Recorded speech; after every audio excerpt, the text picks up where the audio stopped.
guys, it's Tracy from Entrepreneur Girl, and today I'm going to be sharing with you the 20 biggest mistakes I made in 2016 that cost me a lot of money.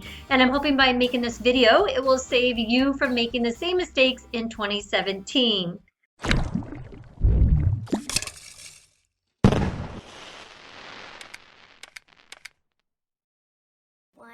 Selling your own items. So you can only retail arbitrage so much. You go to a store, you find a really great item, you're limited to the number of items that they have in that store or your geographical area, going to all the stores and trying to get all of that item that they have. If it's a generic item like a beanbag chair or a picture frame, maybe you can find a wholesaler that will sell you that same type of item at a much lower price, and then you can sell and replenish your inventory over and over and over again, and it'll save you a lot of time, it'll save you a lot of money, and you can compete with a generic non-brand loyal item. Another consideration would be that you could private label, which we've talked about in the past. But selling your own items will save you in the long run. Number 2, don't get in price wars with your competition. I talk about this all the time, and I can't believe that I have been guilty of it myself this past year. But I have to admit that I tried the tactic of lowering to the lowest price. I wouldn't undercut at all, because when you undercut even by a penny, you start this race to the bottom, right? Everybody's trying to undercut the other person until you're both just losing. No one is making any money. But I have tried the sell technique of putting an item on sale or going in at the lowest price, just matching the lowest price. Whereas normally I like to be to the middle high end of the pricing category. Although it does help in certain circumstances, like with private label, where you're trying to get some reviews and you're willing to, reduce the price or even break even in order to get some reviews. But overall, with our products, we should not be undercutting our competition, because it really does just lead to you not making any money, they're not making any money, no one's making any money. Third thing is feedback. I know feedback is really important on Amazon. I understand it's even more important with private label, but I allowed myself last year to get all encompassed with feedback. And there are other considerations, there are other ways to get traffic to your item. So I definitely want to be paying attention to my feedback, absolutely. And I even want to be paying attention to the feedback from my competition, because if I'm reading that they have a leaky lid on their cup that they're selling, in my description I can put non-leak lid, and I can really advertise my product better to compete with my competition because I paid attention to his feedback. But the other things to consider that I wish I had put more emphasis on in 2016 is building your own brand. Having a business name, having a business presence so that you look legitimate to people that are buying from you and people that are dealing with you. It seems like wholesalers, drop shippers, getting ungated in Amazon categories, it seems like people deal with me easier. I get approved faster because I have a business website. I have a presence online. I look legitimate. I spent more time promoting myself as a business and not just being all about the feedback. 4. One thing that I plan on doing differently in 2017 is I'm going to choose inventory wiser. I'm going to try to choose an item that will give me at least a $10 profit, but really closer to a $20 profit per item. I know in the past I said that if I found it in quantity and it was under that $10 mark, I would still purchase it. You know I love books and I buy a lot of those, and those have a tendency to be under a $10 mark. But for 2017, I'm really going to upgrade my inventory. I'm really not going to waste any time on items that are under $10 profit. And the reason why I'm doing this is because I spend the same amount of time on researching and sourcing for an item that will give me a $10 profit as I do an item that will give me a $4 profit. So if I only have so much time in a day and I can only list so much in an hour or source for products so much in an hour, what do I want to spend time sourcing for? Another thing is if you look at the fee breakdown, I'm going to put a link down to another video that I have about this. But if you look at the breakdown, it's almost identical except for a couple of items when thinking about your fees per item.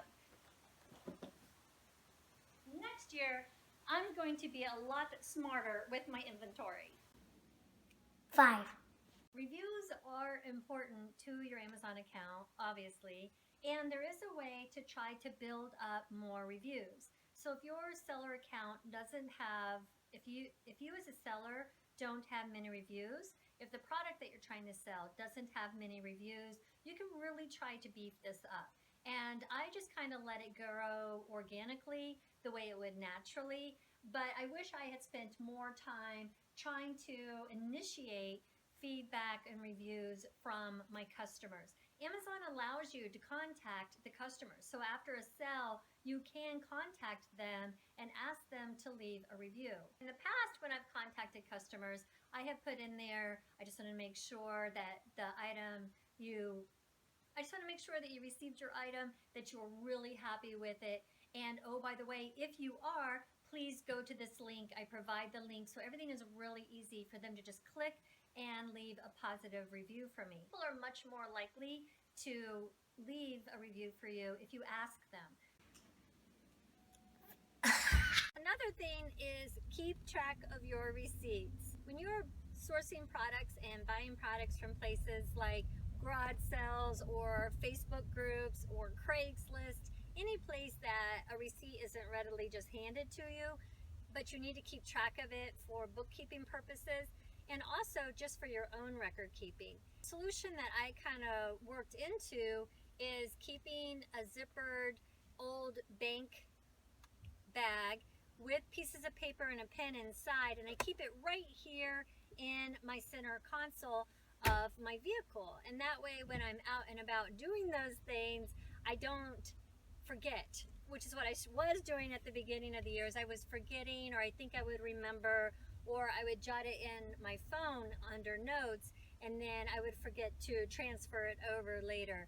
So I like that it's in the car because this is where I'm sourcing on the go, and I have everything I need to just pause after the garage sale, write down the date and time, garage sale, and then a few of the key items that I got at that garage sale and the amount that I spent.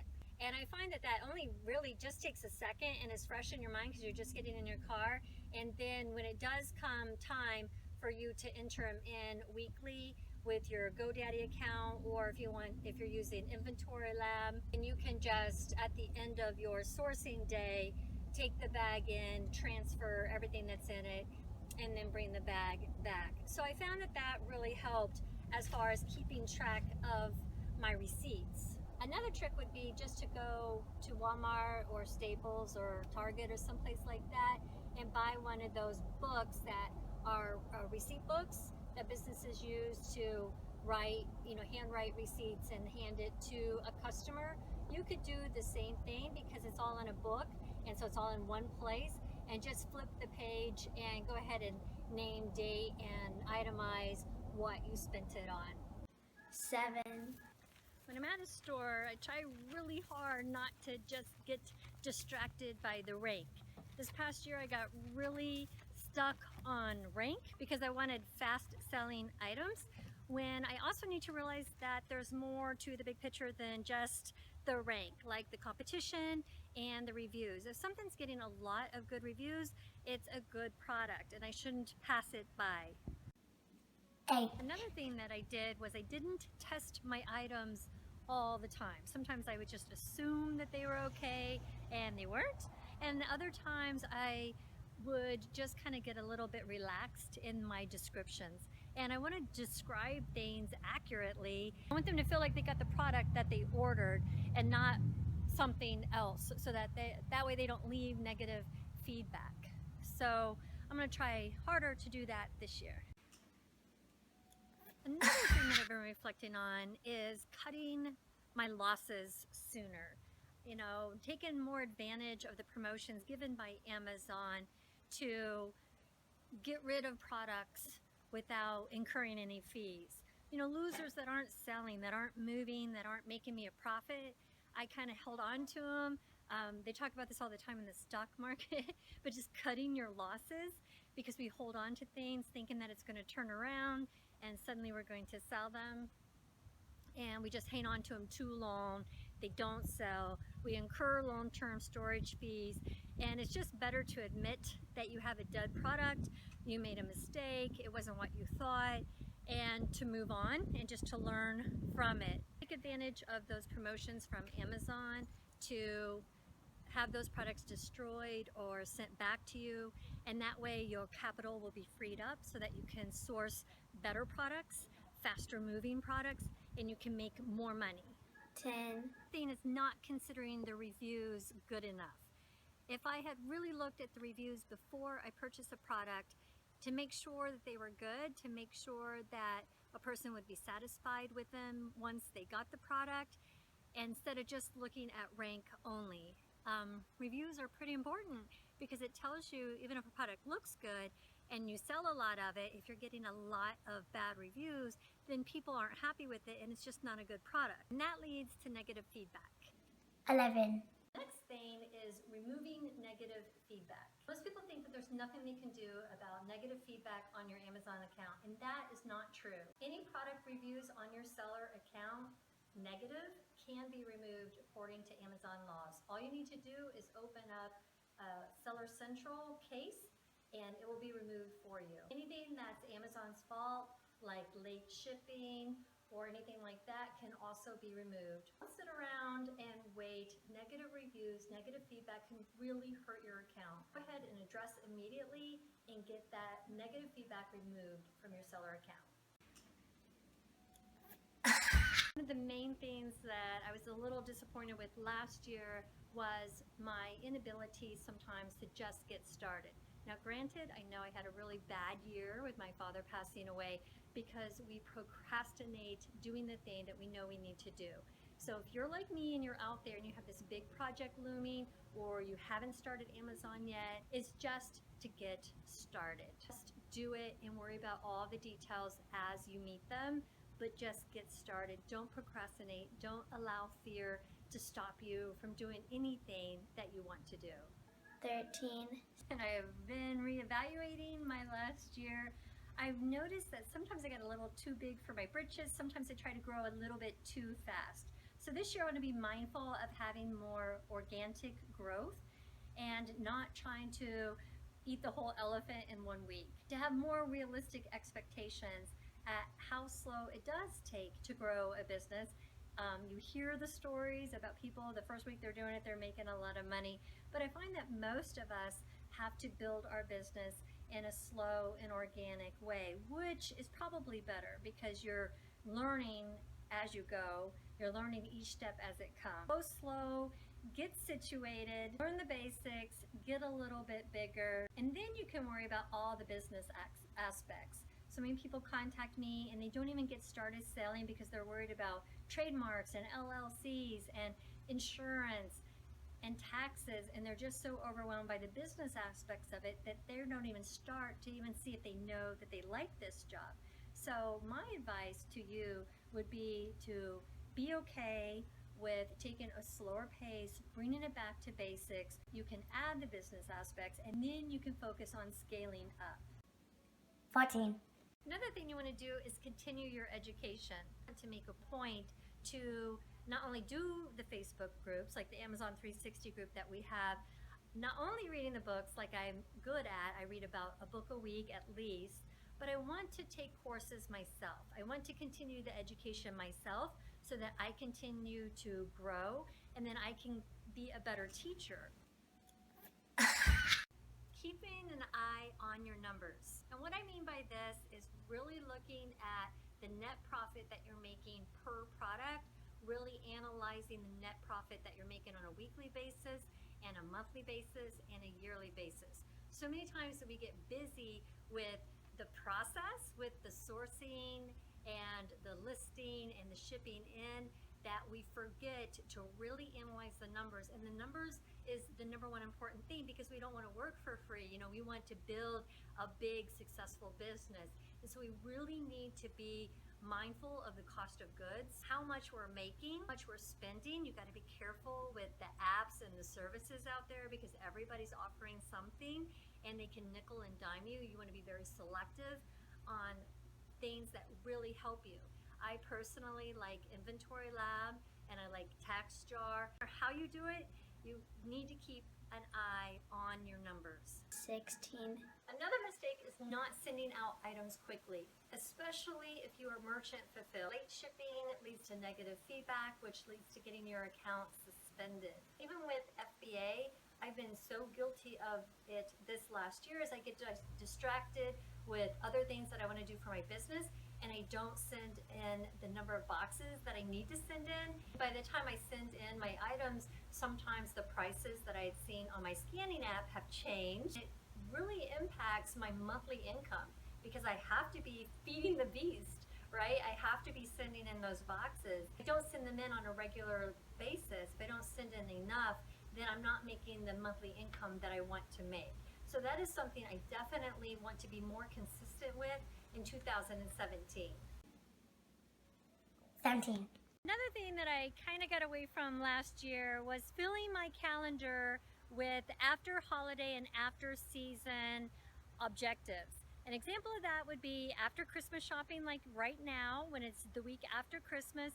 It would also be like after winter, when the winter stuff is on clearance. So any type of seasonal thing like winter, summer, spring, fall, snow skiing would be seasonal. Any type of seasonal activity like that, or like a holiday like Christmas, Easter, Mother's Day, 4th of July, Thanksgiving, Halloween. Anytime you're right after that, which is almost always, if you think about it, you can get items up to 90% off retail value, and then turn around, hold on to them for a few months, and then turn around and sell them for full retail value. And I kind of got forgetful, a little relaxed about that, and I want to pop my calendar back out, put all of those dates back on it, and really take advantage of holiday and seasonal finds. Another mistake is going too deep on a product without doing proper research. And what I mean by this is buying 50 of an item without going to camelcamelcamel.com or keepa.com and really analyzing the history of it. You want to make sure that those are really good products before you invest a lot of money, a lot of your capital into one item. 19. So as you reflect on starting a new year and what happened the previous year, you really want to look over everything. Just be brutally honest with yourself. That's what I did. What worked? What didn't work? What was I disappointed about? What could I do better with? I look at products. Some of them sold really well. Some of them didn't sell as well as I thought. So I know now not to choose those products. I have a list of products that consistently sell well for me, so I can always be on the lookout for them. I looked at my numbers. What did I expect? Where did I land? And what was the difference? And then I just really thought long and hard and reflected on all these things for 2016. And then I plan on totally forgetting them and just moving on to a new year of fresh start, new goals, and hitting it in 2017. I'm not going to fret anymore about the mistakes that I made. I just look at them like learning opportunities, and I'm going to just move on and keep rocking it 2017. 20. And finally, number 20 was I learned this year the importance of taking a task and putting it into definitive action steps that I can take to minimize the fear and the procrastination and propel myself to get it completed. An example of that, instead of saying I want to lose 20 pounds and just feeling overwhelmed and knowing what I want to do it, but I'm not really sure how to do it, I can say the first thing I'm going to do is work out for 1 hour every single day. The second thing I'm going to do is drink 8 glasses of water every day. And the third thing I'm going to do is not consume more than 1,000 calories a day. And so those would be 3 definitive steps that I could take to complete the task of losing 20 pounds. And so I do that throughout my business, throughout my personal life, and I can't believe what a difference that made. And I just wish I had started that sooner in the year. But I intend on doing that with every obstacle I reach and everything that I need to accomplish in 2017. So guys, from my family to yours, I hope you had a very Merry Christmas. I hope you have a great and safe Happy New Year.